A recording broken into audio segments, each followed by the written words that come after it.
To be a good child, many children try to please others by following what they want them to do. At times, we lose our own limits and needs. Sometimes, the cost of this could be our life. When we can't set healthy limits, it causes pain in our relationships. But when we learn to say no, we feel strong. And our relationships with others improve. So don't be afraid to say no. Catch yourself in the moment and use your true voice. Speaking fast is risky. It's almost impossible to stay persuasive, clear, and effective when you're talking too fast. Although we'd like to think our minds are sharp enough to make good decisions with the greatest efficiency, they just aren't. In reality, the brain arrives at an intersection of 4 or 5 possible things to say and takes a couple of seconds to decide. Making a good decision helps you speak faster because it gives you more time to think of your next words. When the brain stops sending directions to the mouth and the mouth is moving too fast to pause, that's when you end up with a spoken mistake, also known as filler. You know, and like are what your mouth does when it doesn't know what to say next. In the early 1990s, Norway started a tax on carbon from energy use, and it seemed to help to make the environment better. However, unexpected things happened when they tried to do this globally. It was very hard to agree on global taxes on emissions. As we know, the EU has had a lot of difficulties in trying to make the many different sales taxes in its countries the same. Besides, although Sweden, Finland, and Denmark barely agreed to start carbon taxes in the 1990s, they didn't make their plans match with Norway or each other. If countries that are so similar can agree, there is little hope for doing so with the rest of the world, which is much more different. Modern Pottery Museum. The Modern Pottery Museum shows artistic ceramic works. It also offers information about the history and development of modern pottery. Visitors can make their own plates or cups for an additional fee. Hours: weekdays, 9 a.m. to 6 p.m. Weekends, 9 a.m. to 5 p.m. The museum is closed on the first Monday of every month. Fees: general admission, $5. Children under 12, free. Pottery experience, $10. Parking. A parking discount is available to museum visitors. To receive the discount, visitors must have their parking tickets stamped at the visitor information desk. Renovation notice. At the Natural Jade Resort, we are continually improving our facilities to serve our guests better. Therefore, we will be renovating some areas of the resort, according to the schedule below. Renovation time: November 21 to December 18, 2022. Renovations will take place every day from 9 a.m. to 5 p.m. Areas to be closed: gym and indoor swimming pool. More information. All outdoor leisure activities will be available as usual. Guests will receive a 15% discount for all meals in the restaurant. Guests may use the tennis courts for free. We will reduce noise and any other problems. We really appreciate your understanding. Donato Bramante, born in Fermignano, Italy, began to paint early in his life. His father encouraged him to study painting. Later, he worked as an assistant of Piero della Francesca in Urbino. Around 1480, he built several churches in a new style in Milan. He had a close relationship with Leonardo da Vinci, and they worked together in that city. Architecture became his main interest, but he did not give up painting. Bramante moved to Rome in 1499 and participated in Pope Julius II's plan for the renewal of Rome. He planned the new Basilica of St. Peter in Rome, one of the most ambitious building projects in the history of humankind. Bramante died on April 11, 1514 and was buried in Rome. His buildings influenced other architects for centuries. I helped for the charity picnic, and I needed to go there on time. Ms. Green was the charity president. She was preparing this monthly event by herself. Lily complained, "Mom, I don't feel like going today. We've helped more than 5 times this year." She was eating more slowly than usual. I urged her, "Lily, Go and get dressed." I stood by the door and pointed at my watch. She slowly pulled on her sweater and said, "I still don't feel like going." I started losing my patience. I responded, "Don't you know Ms. Green has a lot of work to do for the picnic today? It's time you started thinking about other people." My voice was growing louder with each sentence. As Everest marks the Nepal-Tibet border, it stands as a three-sided pyramid of shining ice and dark rock. The first 8 trips to Everest were British, all of which tried the mountain from the northern, Tibetan, side, not because it showed the clearest weak spot in the peak's strong defenses but because in 1921 the Tibetan government opened its borders to foreigners, while Nepal remained closed. The first climbers had to walk 400 miles from Darjeeling across the Tibetan plateau to reach the bottom of the mountain. Their knowledge of the deadly effects of very high altitude was limited and their equipment was poor. Yet in 1924, a member of the third British trip, Edward Felix Norton, reached a height of 28,126 feet, just 900 feet below the top, before being defeated by tiredness and snow blindness. It was an amazing achievement that was not beaten for 28 years. Let's say we know that Paula suffers from a very bad phobia. If we think that Paula is afraid either of snakes or spiders, and then establish that she is not afraid of snakes, we will conclude that Paula is afraid of spiders. However, our conclusion is reasonable only if Paula's fear really does concern either snakes or spiders. If we know only that Paula has a phobia, then the fact that she's not afraid of snakes is entirely consistent with her being afraid of heights, water, dogs or the number 13. More generally, when we are presented with a list of other explanations for something that happens, and are then persuaded that all but one of those explanations are unsatisfactory, we should pause to think. Before denying that the remaining explanation is the correct one, consider whether other possible options are being ignored or missed.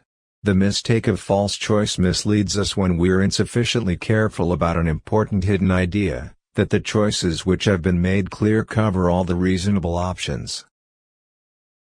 The late chairman of S Electronics was the richest person in Korea.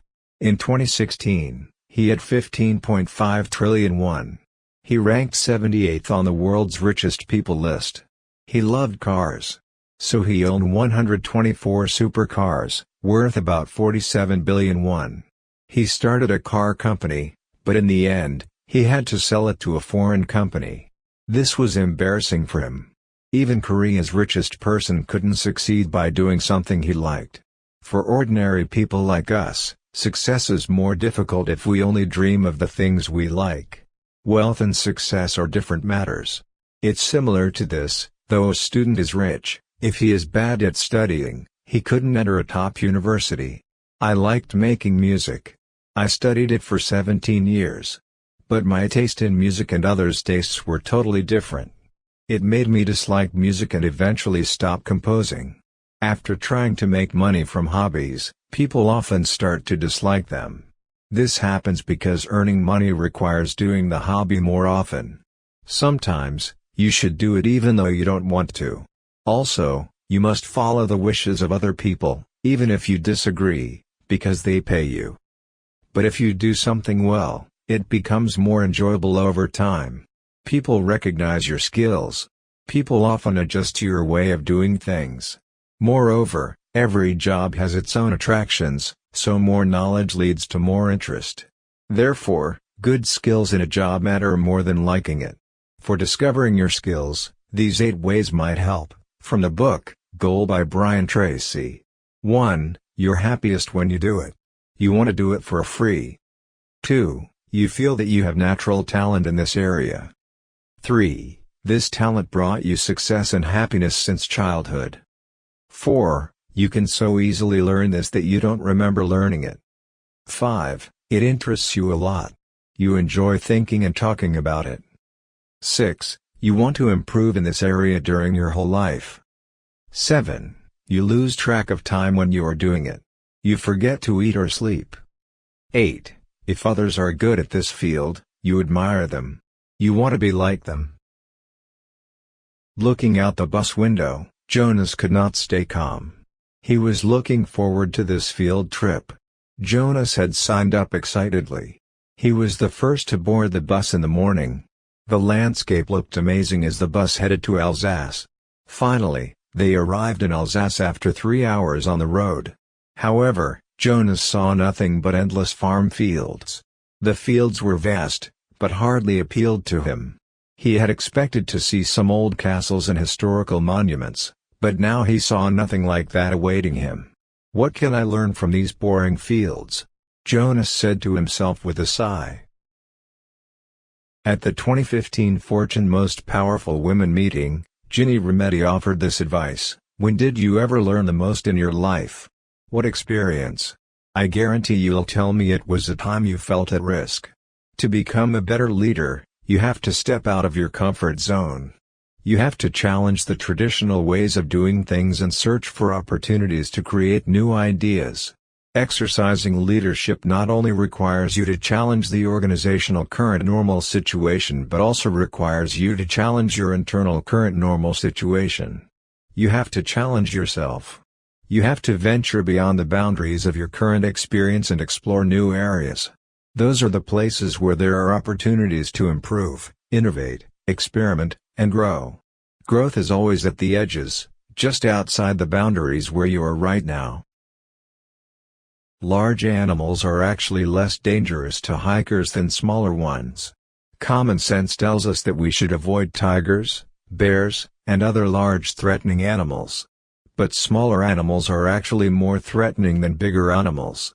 To overcome disadvantages of their size, small animals have developed useful weapons such as poison to protect themselves in the wild. Each year, only a few people are attacked by tigers or bears, and most of these events are caused by the people themselves. However, more people are killed by bites from small poisonous snakes than by these large animals. Even more people lose their lives from allergic reactions to common bee stings. For these reasons, hikers should be careful about small dangerous creatures.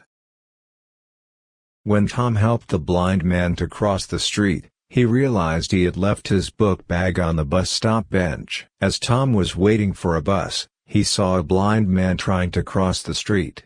Many cars were there, and it was likely the blind man would get hit when he was not crossing at a crosswalk. So Tom asked the blind man, "Do you need help crossing the street?" The blind man said yes, then grabbed Tom's arm, and they began their walk across the street avoiding speeding cars.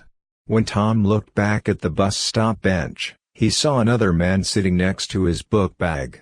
And when Tom got to the bus stop bench, the man said, "I saw what you were doing, so I watched your book bag." Putting all of her energy into her last steps of the running race, Jamie crossed the finish line. To her disappointment, she had failed to beat her personal best time, again. Jamie had pushed herself for months to finally break her record, but it was all for nothing.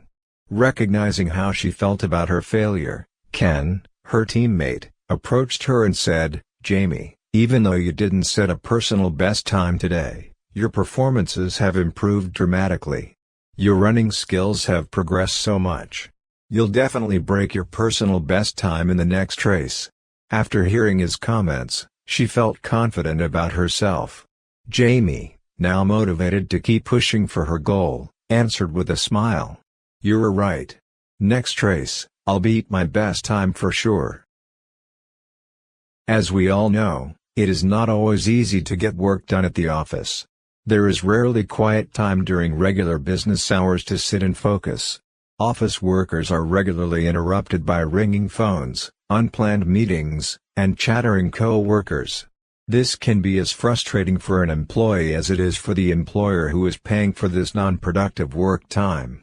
Working at home can free you from these distractions, giving you long blocks of time to focus on your work. Although your home may present its own problems too, there are ways to deal with them. Your productivity will certainly increase, as will the quality of your work product. At the same time, you will get to enjoy the personal satisfaction of focusing on your work and getting it done. Giorgio Vasari, the Italian painter, architect, and writer, was born in Arezzo in 1511. He was considered to be more successful as an architect than a painter. But what made him truly famous was his book Lives of the Most Famous Painters, Sculptors and Architects, shortened as Lives. It was published in 1550.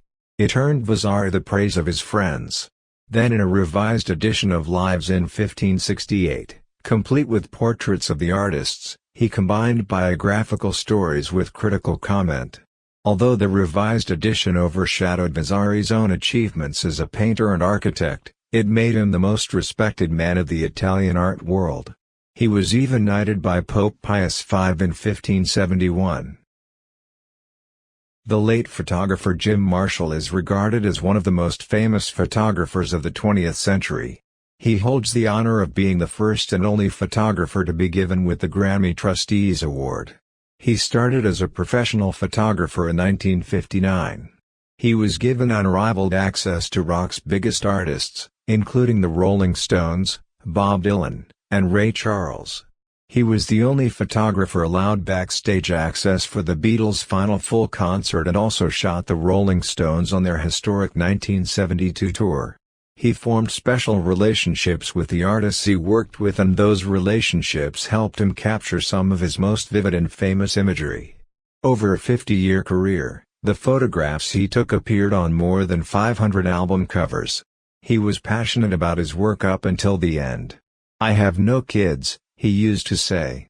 "My photographs are my children." Researchers studied two mobile phone companies trying to solve a technological problem. One company developed what it called a technology shelf, created by a small group of engineers, on which was placed possible technical solutions that other teams might use in the future. It also created an open-ended conversation among its engineers in which salespeople and designers were often included. The boundaries among business units were purposely unclear because more than technical information was needed to get a feeling for the problem. However, the other company proceeded with more seeming simplicity and control, dividing the problem into its parts. Different departments protected their area. Individuals and teams, competing with each other, stopped sharing information. The two companies did eventually solve the technological problem, but the latter company had more difficulty than the former. Many people don't know their likes or skills. Even Steve Jobs, Apple founder and the creator of iPhone, felt lost in college. He didn't know what job he wanted. When Steve Jobs was in college, he felt sorry about his parents paying high college expenses. So he gave up his major. But he stayed and joined fun classes. One class was about font design. 10 years later, Jobs made the Apple computer, Macintosh. The font knowledge became very useful for the computer. If he hadn't given up his major, he wouldn't have joined that class. Jobs learned this: we can't connect the dots looking forward, we can only connect them looking backwards. So we have to trust that the dots will somehow connect in our future. Mike Huang, have been managing an English book company. I'm probably the only person in Korea doing all writing, design, and marketing alone. 20 years ago, I learned English and design not for starting a book company. If I had tried to learn them just for starting a company, I would have stopped before getting good. But I was desperate after I failed in music despite studying for 17 years. So I tried my best to learn English, and teach English. And I designed books for taking care of my family. I was lucky. In a religious view about luck, God helped me to manage the company until now. At least, I think that God gave me situations for learning, passion, and ideas. I believe God made all the people. So like parents caring for children, God helps people get what they want whether they believe in Him or not. So all people's current work must have a purpose by God's guidance. I think He is 10,000 times smarter than me. So His plan is also 10,000 times better than I can make.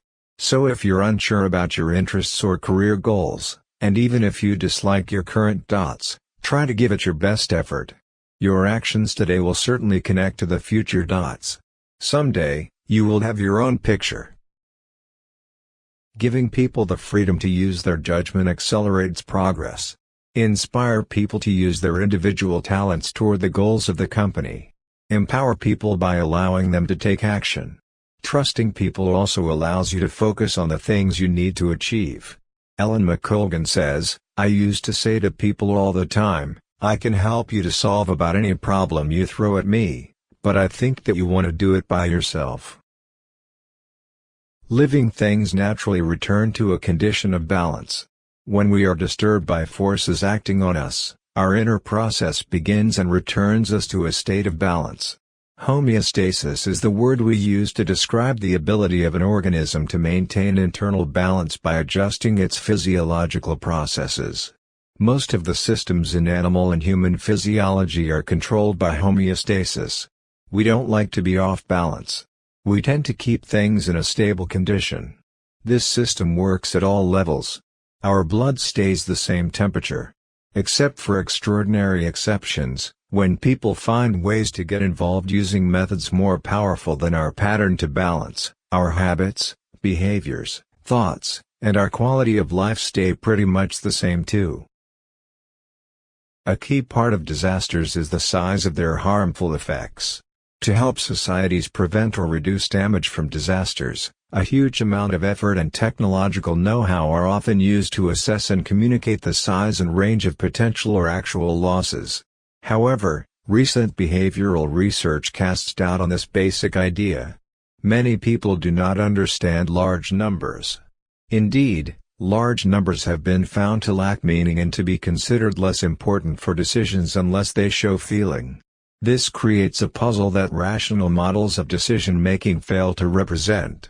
On the one hand, we respond strongly to aid a single individual in need.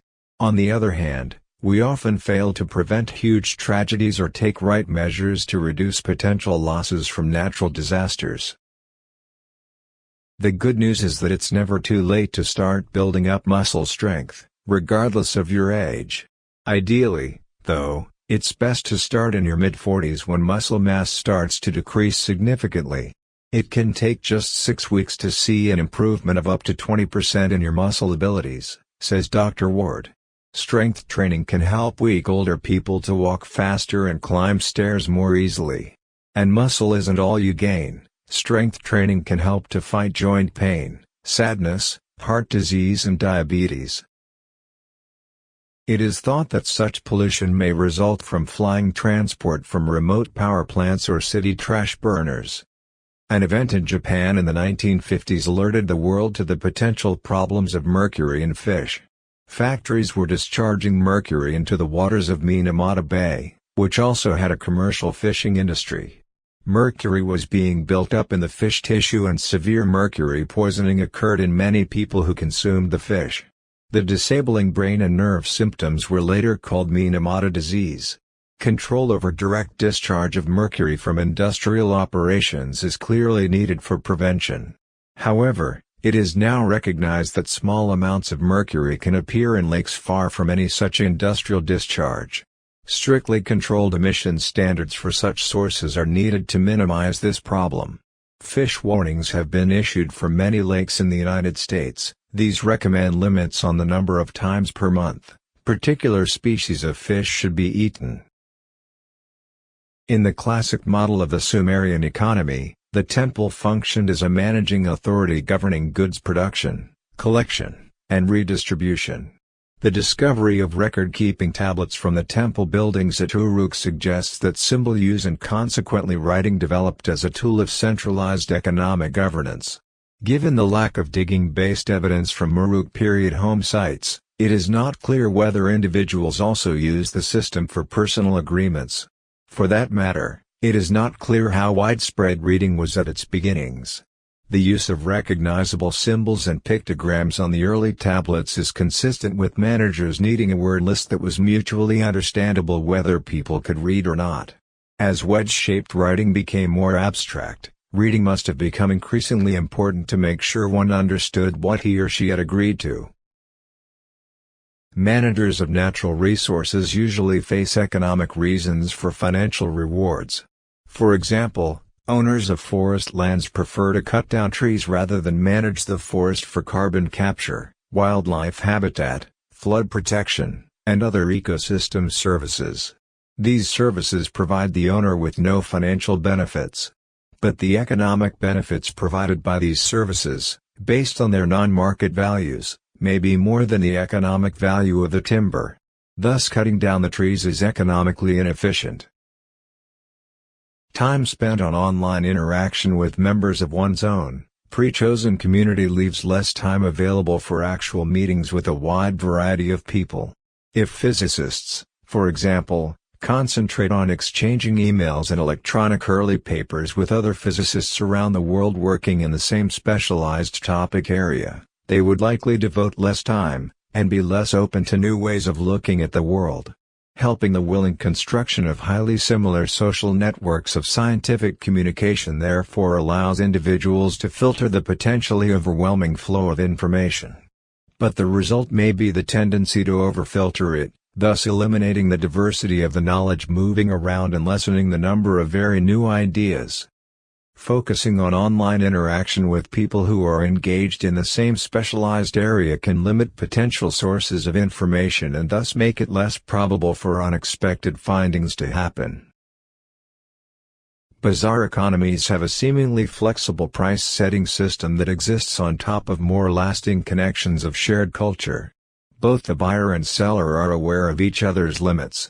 In Delhi's bazaars, buyers and sellers can guess to a large degree the financial limits that other actors have in their everyday lives. Each actor belonging to a specific economic class understands what the other sees as a necessity and a luxury. In the case of electronic products like video games, they are not necessities at the same level as other household purchases such as food items. So, the seller in Delhi's bazaars is careful not to directly ask for very low prices for video games because at no point will the buyer see possession of them as an absolute necessity. Access to this type of knowledge creates a price agreement by relating to each other's preferences and limitations of belonging to a similar cultural and economic universe. I had bad credit in my 20s. My family told me to earn my own money as an adult. But I was a student and it's not easy to earn money. So I had to beg my parents for pocket money. It was only enough to buy the cheapest 2001 meal at college and pay for transportation. I couldn't pay the 6% yearly interest on my student loan and my phone bill. I tried to find a part-time job to earn $2,001 per hour but couldn't get any of them, so I got bad credit. It's easier to avoid low-paying or hard jobs if your family is rich. You can wait for good job offers. But a man from a poor family can't wait. I wanted any job unless it was really bad. I wanted to work sooner no matter how much the pay was. It was hard to save money even after getting a job. Though I earned $2,000,001 after paying bills, I had less than $300,001. In this case, money becomes the top priority. It's difficult to date, or have hobbies.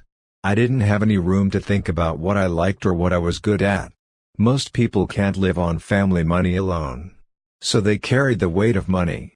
This gets heavier with loans or family expenses.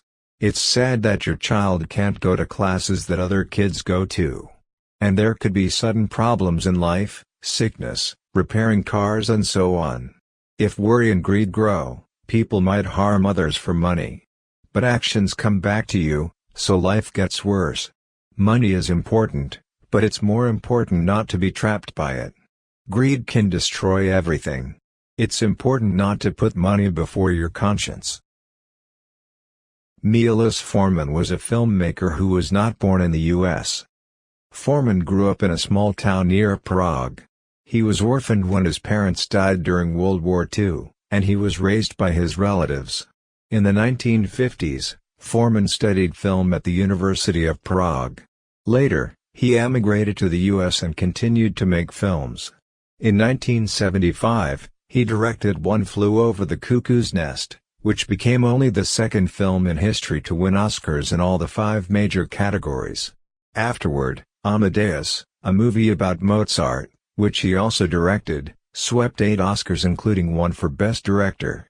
With Jan Novak, Forman wrote his autobiography, Turnaround, a memoir, which was published in 1994. Once again, I had lost the piano contest to my friend. When I learned that Linda had won, I was deeply troubled and unhappy. My body was shaking with uneasiness. My heart beat quickly and my face became reddish. I had to run out of the concert hall to calm down. Sitting on the stairs alone, I recalled what my teacher had said. Life is about winning, not necessarily about winning against others but winning at being you. And the way to win is to figure out who you are and do your best. He was absolutely right. I had no reason to oppose my friend. Instead, I should focus on myself and my own growth. I breathed out slowly. My hands were calm now. At last, my mind was at peace. When teachers work alone, they tend to see the world through one set of eyes, their own. The fact that there might be someone somewhere in the same building or district who may be more successful at teaching this, or that subject or lesson is lost on teachers who close the door and work their way through the school calendar almost alone. In the absence of a process that allows them to compare those who do things better or at least differently, teachers are left with that one view, their own. I taught various subjects under the social studies umbrella and had very little idea of how my colleagues who taught the same subject did. The idea of meeting regularly to compare notes, plan common tests, and share what we did well never occurred to us. Rather, we spent much time in the social studies office complaining about a lack of time and playing the blame game. Plato and Tolstoy both believe that certain works have certain effects. Plato is sure that the pictures of fearful people make us fearful. The only way to prevent this effect is to forbid such pictures. Tolstoy is confident that the artist who expresses feelings of anger will pass those feelings on to us. But people have different responses to art.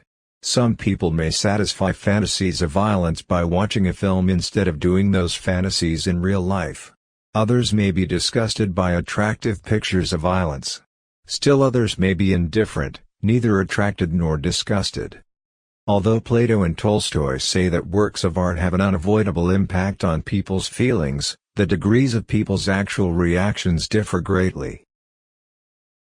Why, in country after country that required seatbelts, was it impossible to see the promised reduction in road accident deaths? John Adams, professor of geography at University College London, wrote in one of his many essays on risk. It appears that actions that protect drivers from the results of bad driving encourage bad driving. Adams started to group these unexpected findings under the concept of risk balance, the idea that humans have an inborn tolerance for risk. As safety parts are added to vehicles and roads, drivers feel less at risk and tend to take more chances. Similar events can be observed in all parts of our daily lives. Children who wear protective gear during their games have a tendency to take more physical risks. Hikers take more risks when they think a savior can access them easily. According to John Adams, the event that safety actions contribute to careless driving may be explained by the idea that a greater sense of security tempts people to take more risks. Everywhere we turn we hear about powerful cyberspace. The excitement promises that we will leave our boring lives, put on goggles and bodysuits, and enter some metallic, three-dimensional, multimedia otherworld. When the Industrial Revolution arrived with its great innovation, the motor, we didn't leave our world to go to some remote motor space. On the contrary, we brought the motors into our lives, as automobiles, refrigerators, drill machines, and pencil sharpeners. This absorption has been so complete that we refer to all these tools with names that show their usage, not their moderness. These innovations led to a major economic movement exactly because they entered and affected deeply our everyday lives. People have not changed fundamentally in thousands of years. Technology changes constantly. It's the one that must adapt to us. That's exactly what will happen with information technology and its devices under human-focused computing. The longer we continue to believe that computers will take us to a magical new world, the longer we will maintain their natural mix with our lives, the mark of every major movement that hopes to be called an economic revolution. At the next step in the argument, however, the idea breaks down. Misprints in a book have a negative impact on the content, sometimes very badly. The moving of a comma, for instance, may be a matter of life and death. Similarly, Most changes have harmful consequences for the sentence in which they occur, meaning that they reduce its ability to show right sentences. Occasionally, a misprint of the first edition provides more accurate information. A favorable change is more common in the next edition, since the wrong misprints in which it occurred will appear less frequently. And these changes are passed on to the next edition. By contrast, there is no mechanism by which a book that accidentally corrects the mistakes of the first edition will tend to sell better. At every step in our journey through life we encounter crossroads with many different pathways leading into the distance. Each choice involves uncertainty about which path will get you to your destination. Trusting our gut feelings to make the choice often ends up with us making a less than ideal choice. Turning the uncertainty into numbers has proved a powerful way of analyzing the paths and finding the shortcut to your destination. The mathematical theory of probability hasn't removed risk, but it allows us to manage that risk more effectively. The strategy is to analyze all the possible stories that the future holds and then to see what portion of them lead to success or failure. This gives you a much better map of the future on which to base your decisions about which path to choose. Over the past 60 years, as mechanical processes have imitated behaviors and talents we thought were unique to humans, we've had to change our minds about what distinguishes us from others. As we invent more species of AI, we will be forced to give up more of what is seemingly unique about humans. Each step of giving up, we are not the only mind that can play chess, fly a plane, make music, or invent a mathematical law, will be painful and sad. We'll spend the next 3 decades, indeed, perhaps the next century, in a constant identity crisis, continually asking ourselves what humans are good for. If we aren't unique toolmakers, or artists, or ethical philosophers, then what, if anything, makes us special? In the greatest irony of all, the greatest benefit of an everyday, practical AI will not be increased productivity or an economics of plenty or a new way of doing science, although all those will happen. The greatest benefit of the arrival of artificial intelligence is that AIs will help define humanity. I once heard a woman say, "Of course, he's successful. It's in his genes." I knew she wasn't talking about me, because I was wearing shorts. I also knew she was wrong. Success is not in our genes. Often, successful parents don't have successful children. Many kids have everything that they want, but it ruins them.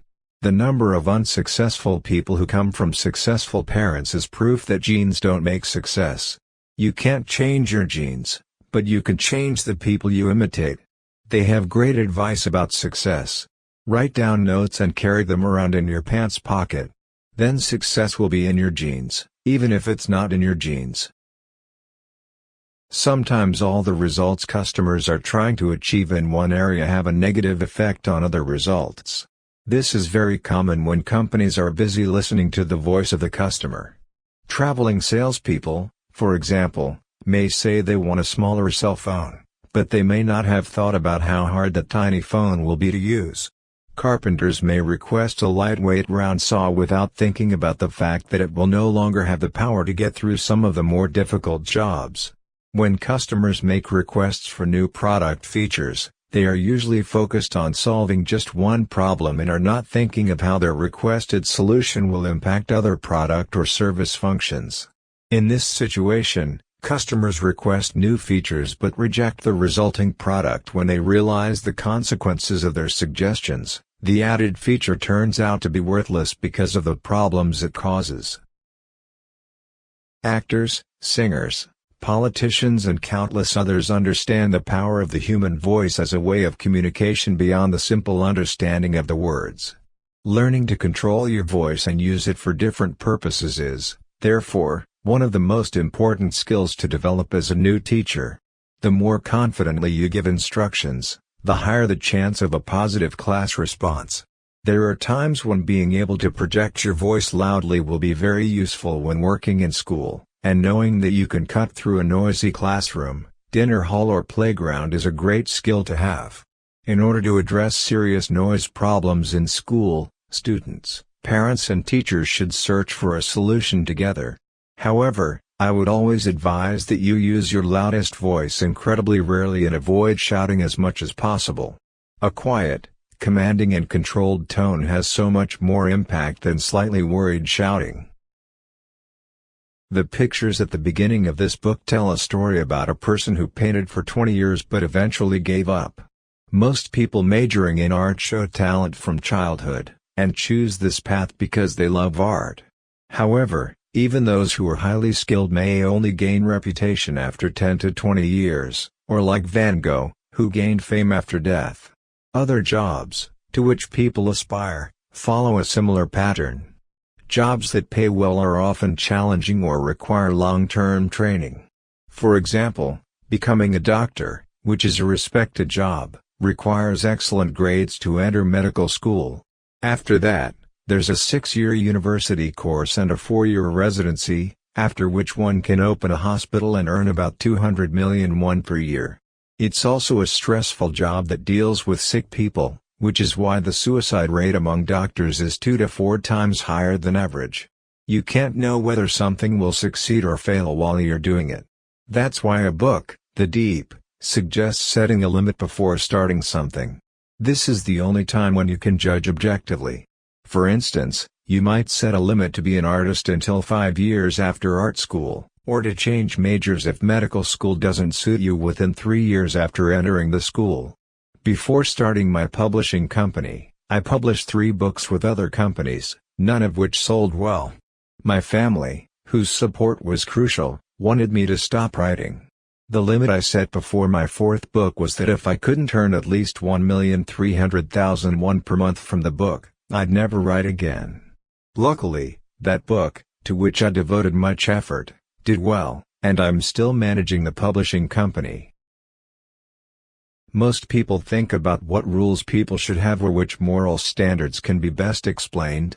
When a person accepts a moral rule, the person believes the rule is important and logical. But there is more to moral rules than that. When a rule is part of a person's moral code, the person is motivated toward the behavior by the rule, and against behavior that breaks the rule. The person will tend to feel guilty when his or her own behavior breaks the rule and to dislike others whose behavior goes against it. Likewise, the person will tend to respect those whose behavior follows the rule. One exercise in teamwork I do at a company workshop is to put the group in a circle. At one particular workshop, there were 8 people in the circle, and I slowly handed tennis balls to one person to start throwing around the circle. If n equals the number of people in the circle, then the maximum number of balls you can have is n-1. Why? Because it's almost impossible to throw and catch at the same time. The purpose of the exercise is to show the importance of a person's action. People are much more concerned about catching the ball than throwing it. This shows that, for the exercise to succeed, it's equally important that the person you're throwing to catches the ball and that you are able to catch the ball. If you're less concerned about how you deliver information than with how you receive it, you'll ultimately fail at assigning tasks. You have to be equally skilled at both. Although common sense knowledge may have value, it also has weaknesses, particularly that it often disagrees with itself. For example, we hear that people who are similar will like one another, birds of a feather flock together, but also that persons who are dissimilar will like each other, opposites attract. We are told that groups are wiser and smarter than individuals, 2 heads are better than 1, but also that group work always produces poor results, too many cooks spoil the broth. Each of these opposing ideas may hold true under particular conditions, but without a clear explanation of when they apply and when they do not, sayings provide little insight into relations among people. That is why we heavily depend on sayings whenever we face difficulties and challenges in the long journey of our lives. They provide even less guideline in situations where we must make decisions. For example, when facing a choice that involves risk, which guideline should we use? Nothing risked, nothing gained, or better safe than sorry. Breton, a cute 3-year-old boy, was walking along the aisle of snacks, bars, and sweets. "Wow," he said loudly. He saw lines of delicious-looking chocolate bars. His mom was holding his hand. Breton, Her only child had always been the focus of her attention, and she was cautious not to lose him in the market. Suddenly, she stopped to say hello to her friends. Braden stopped too. With his mouth watering, Braden stretched out his arm and was about to grab a bar when he felt a tight grip on his hand. He heard, "Braden, not today." He knew what that meant. "Okay, Mommy," he sighed. His shoulders fell. The idea of over-tourism is based on a certain way of thinking about people and places commonly studied in tourism and social sciences. Both are seen as having clear boundaries. People are seen as individuals either hosting or visiting. Places, in the same way, are seen as fixed areas with clear edges.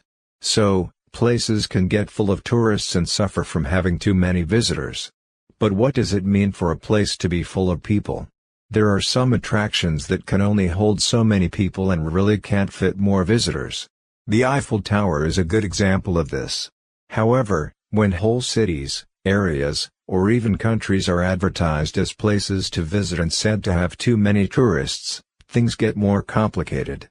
What's too much or unbalanced can depend on the situation and might be more about things other than how many people can fit, like damage to nature and money leaving the area.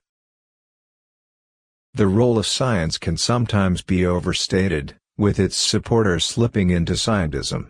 Scientism is the view that the scientific explanation of reality is the only truth there is. With the advance of science, there has been a tendency to slip into scientism, and believe that any real statement can be proven only if the term scientific can correctly be given to it.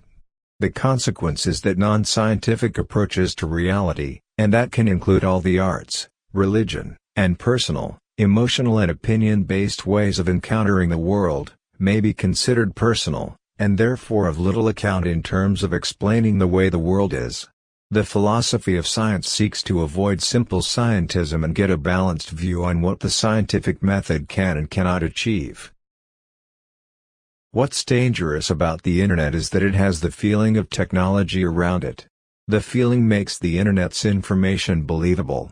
The fact that information is sent in this high-tech way somehow adds authority to the information.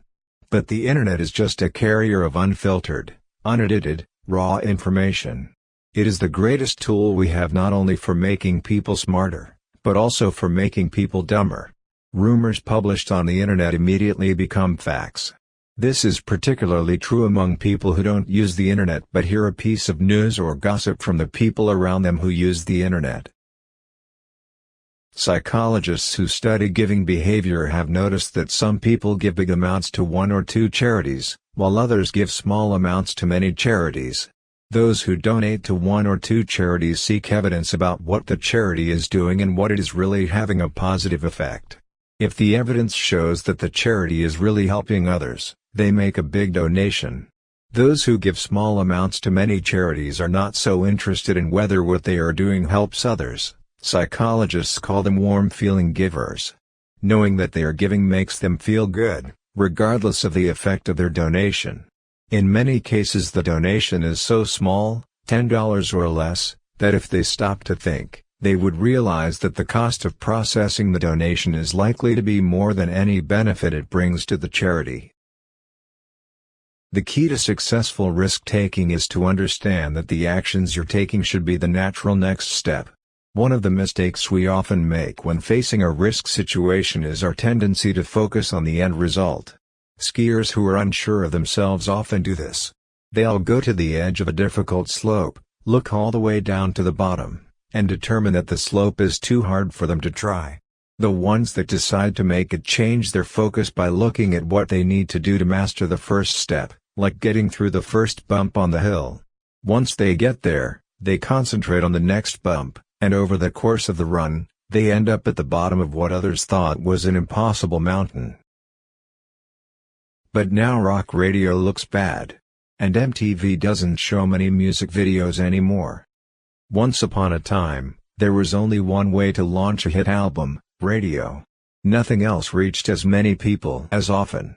Getting on a radio playlist was difficult, but once a song frequently played on the radio, it sold well. Then, in the 1980s, came MTV, which became the second way to create a hit. Its influence over a generation was unparalleled. For the music companies, those were good times. It was a competitive business, but it was a business they knew. They understood the rules, and they could earn their money by working them. So how to market music? Music companies know the answer lies online, using the word-of-mouth forces that are replacing traditional marketing and creating demand, but they're still trying to figure out exactly how best to do it. Many disciplines are better learned by entering into the doing than by mere abstract study. This is often the case with the most abstract as well as the seemingly more practical disciplines. For example, within the philosophical disciplines, logic must be learned through the use of examples and actual problem solving. Only after some time and struggle does the student begin to develop the insights and intuitions that enable him to see the centrality and relevance of this mode of thinking. This learning by doing is essential in many of the sciences. For instance, only after a good deal of observation do the sparks in the bubble chamber become recognizable as the specific movements of identifiable particles. Human beings do not enter the world as competent moral agents. Nor does everyone leave the world in that state. But somewhere in between, most people acquire a bit of decency that qualifies them for membership in a community of moral agents. Genes, development, and learning all contribute to the process of becoming a decent human being. The interaction between nature and nurture is, however, highly complex, and developmental biologists are only just beginning to grasp just how complex it is. Without the context provided by cells, organisms, social groups, and culture, DNA is inert. Anyone who says that people are genetically programmed to be moral has an oversimplified view of how genes work. Genes and environment interact in ways that make it nonsensical to think that the process of moral development in children, or any other developmental process, can be discussed in terms of nature versus nurture. Developmental biologists now know that it is really both, or nature through nurture. A complete scientific explanation of moral evolution and development in the human species is a very long way off. In baseball, a player who hits 300 is strong, and one who hits over 400 is legendary. A 300 hitter is someone who gets 3 hits out of 10 at-bats. In dating, this is like a person who succeeds in 3 out of 10 proposals. And in job hunting, it's like someone whose applications pass 3 out of 10 times. In publishing, one book feeds the other 9. In Yes Ishipsa, a book that has over 20,000 points supports the other 9 books. This means 9 out of 10 books are in financial failures. 4 out of 5 restaurants, which are started with high hopes, fail within 5 years.